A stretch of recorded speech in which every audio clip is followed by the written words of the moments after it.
the Bernie or bust people, you're being ridiculous. There's Sarah Silverman at the Democratic Convention calling out the Democrats who can't get behind Hillary Clinton. And even though Bernie Sanders is on board now, some liberals are still saying never Hillary, which could be an opening for Green Party candidate Jill Stein. This is what democracy looks like! Dr. Stein wants to build on what Sanders sparked. We are saying no to the lesser evil and yes to the greater good. Born in Chicago, she graduated from Harvard College and medical school before starting her medical career in Massachusetts. And her passion for health and education brought her to politics, running for governor twice. Back in 2012, Stein got less than 0.5% of the vote as the Green Party presidential nominee. But our latest poll shows her at 4% this time around, which could be enough to change this race. And Dr. Stein joins us now. Thank you for coming in. Great it's one of your first Sunday interviews, so tell our viewers right now, give them the 30-second case, why Jill Stein? Because people are being thrown under the bus and they're tired of it. They're tired of a rigged economy and they're tired of a rigged political system, and they don't like the two choices that are basically, bought and paid for by the big banks, by the fossil fuel giants, by the war profiteers. People are looking for a new way forward. I'm a physician, not a politician.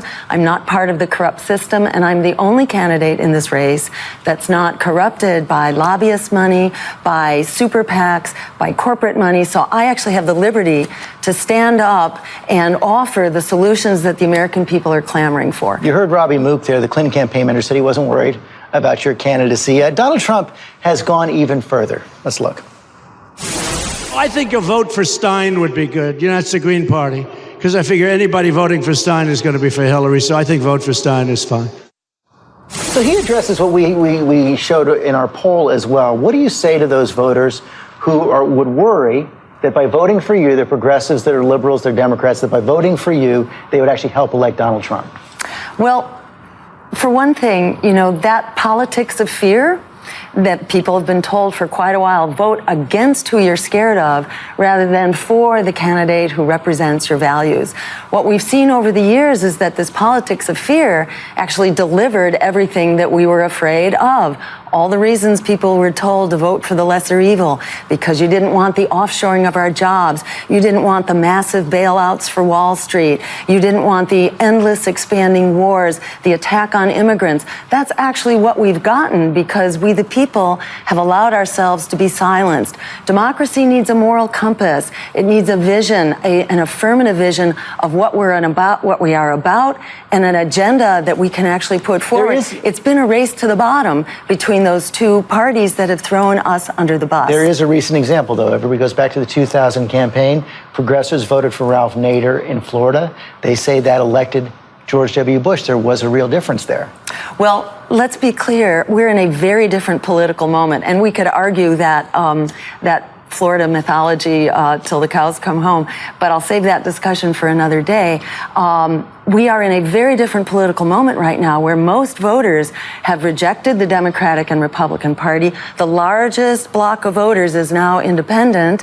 Democrats and Republicans are both minority parties running at around 28% each.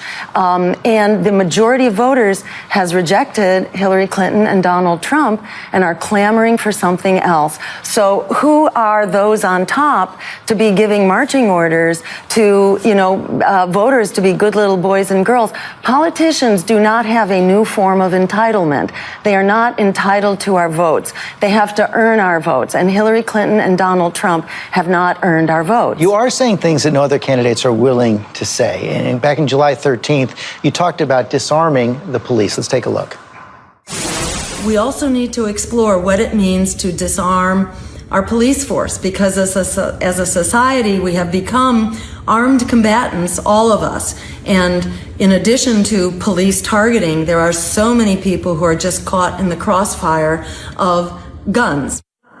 How how would disarming police work in a society where there are millions of guns out there? Exactly, which is why I use the term something to explore for the future. So the context there really was talking about violence and police violence in particular, with over 600 deaths this year alone, and our need to actually hold police accountable so that we can address this scourge of racist violence.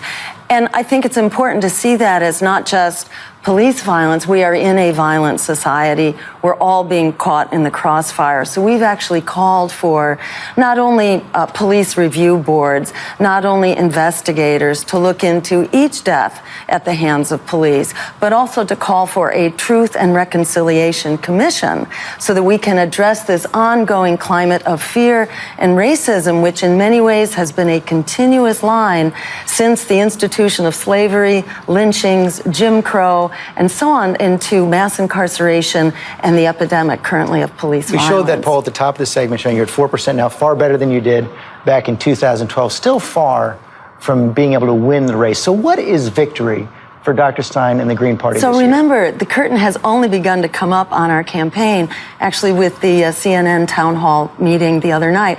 We're encouraging other stations to also hold town halls because the American people deserve not only a right to vote, they deserve to know who they can vote for.